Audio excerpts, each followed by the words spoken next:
Omulungi andaba nkwaniriza nnyo ku channel yange wano. Nkusaba busabi bwe kubanga gwe mulundi gwo gusoso okujja wano bambi osubscribing mukone wali kantu wakalinga akade ekyo kijja kunkola bulungi nnyo. Nja kubanga nkakasa nti woli otambula nange. Ensonga za rape zifuuse ensonga za rape. Zinali sagadde kwogera ku rape ng'omuntu. Naye waliwo ekintu kyempuliriza olwaleero ne ŋŋamba naye omukyalo ono yalina ak'obuntu mu ye. Simanyi nga bwe ŋŋambye nti si kirungi twogere ku rape ng'omuntu naye enneeyisa eno kati eriwo. Mpulira nga wandibadde oba owulira kantu kano ak'omukyalo ono ke yakoze. Hello, nze Sofia Akumu, mama w'omwana owa Bindeeba. Leero mbadde nina okusinkana mama Fina asobole okunnyamba ku kyendiko ku bulumi bw'empitamu mu buli kimu kye ngenze mpitamu emyaka egyo gyonna.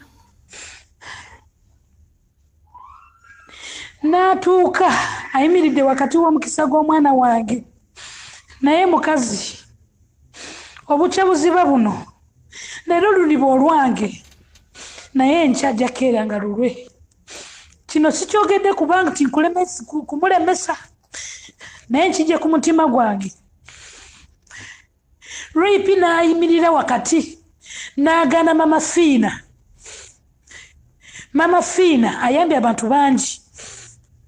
Naye rape simuyingiridde bufumbo bwe, simugambye nti njagala musajja we, wabula njagala buyambi bwa mwana wange, omwana wange afune obwenkanya. Naye mukazi yazaala ali kiraba.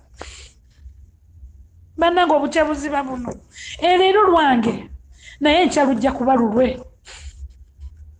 Kyempitamu omuntu yenna nga yakeera ku makya n'azaala nga mukazi ajja kukiraba.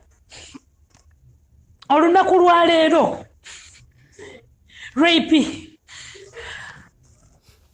kale kitavaayo kale ready nja kuzisasula sente za DNA.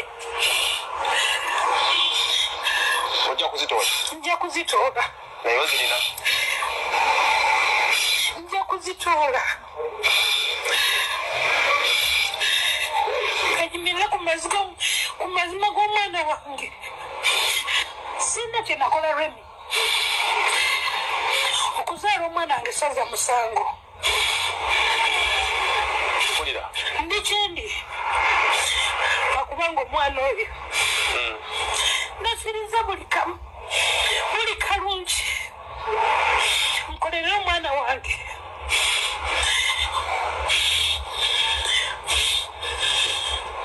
Wetuuse nga Remi yayimiridde wakati obanga Bindeeba agaanye mama Fina asazeewo okuyamba omwana wange.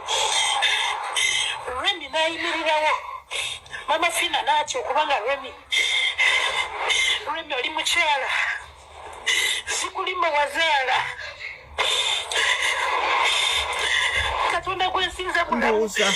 Remi nga gweyimiridde mu kisa gw'omwana wange. Remi mu kwogera kwa rape yagamba nti buli muntu alina results, DNA results nga za Bindeeba nga za mwana wa Bindeeba azireete.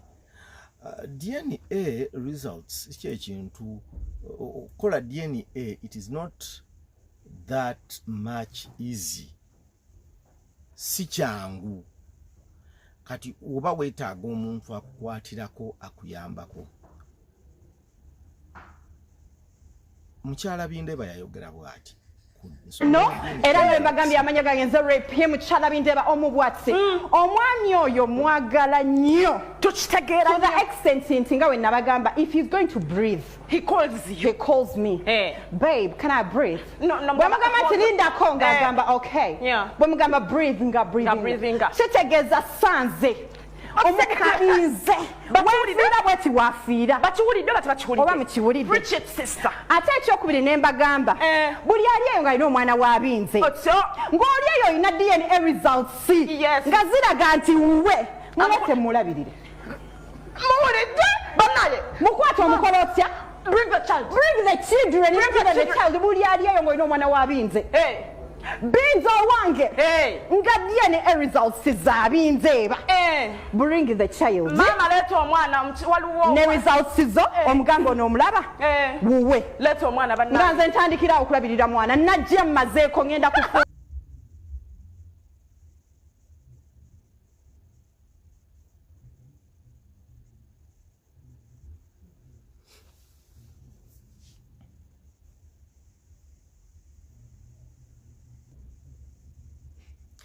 Kati ate saawa zino bw'abanga yayogera bw'atyo kyennyamiza okuba nti omuntu afunye omuntu agenda omuyamba ku nsonga z'okulaba nga afuna DNA results.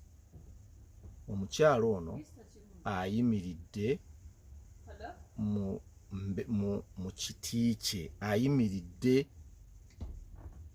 mu mukisa gwe. Ekintu ekitali kirungi n'akatono nti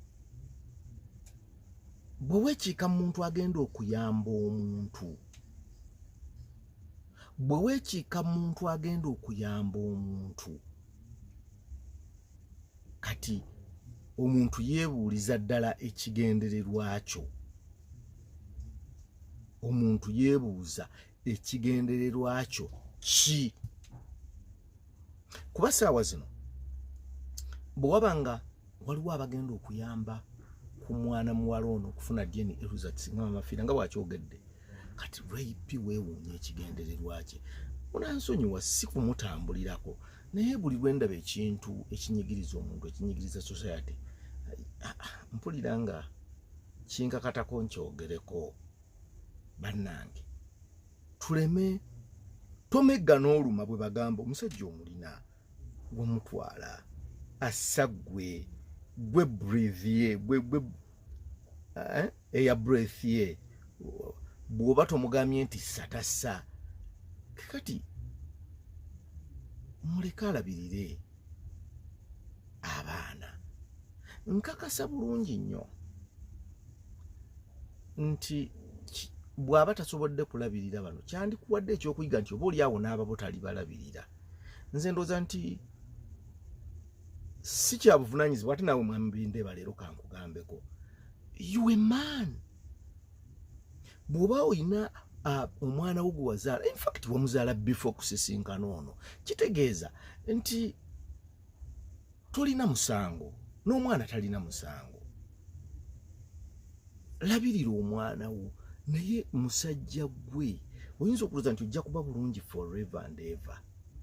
Omukazi ono ajja kutoba n'omwana we amulabirire, naye ebiriddirira omwana oyo bw'ali kunaabira mu maaso ye. Era ono omukazi gwe wafuna bw'onaamala omuzaalamu abaana ddala ocreatinga oluganda bond. Will there be any bond between your children? Nga aba rape be baba nga bali baabaana, aboono bali basi baana, woono ali basi mwana. No, stand on your legs as a man. Olabiriro newe bato omuntu wa rape. Why kumutwala wa rape? Why? Nze ndowooza ne bw'omuteeka ewuwo osobola okulabirira omwana wo n'aba bulungi, omwana wo n'aba mirembe, omwana wo ne yeeyagala, omwana wo n'alema kwevuma in the future to come. So mwami Bindeeba, this is just a piece of advice. Wadde gwe tovuddeyo n'ojja kusipaka TV nga mukyala wo, naye omusajja ekimuyisa omusajja kwe kulabirira abantu abo Katonda bamuwadde okukulembera mu buvunaanyizibwa bwe ate abantu Katonda basookera ddala okuwa be baana bo. Nsiibudde.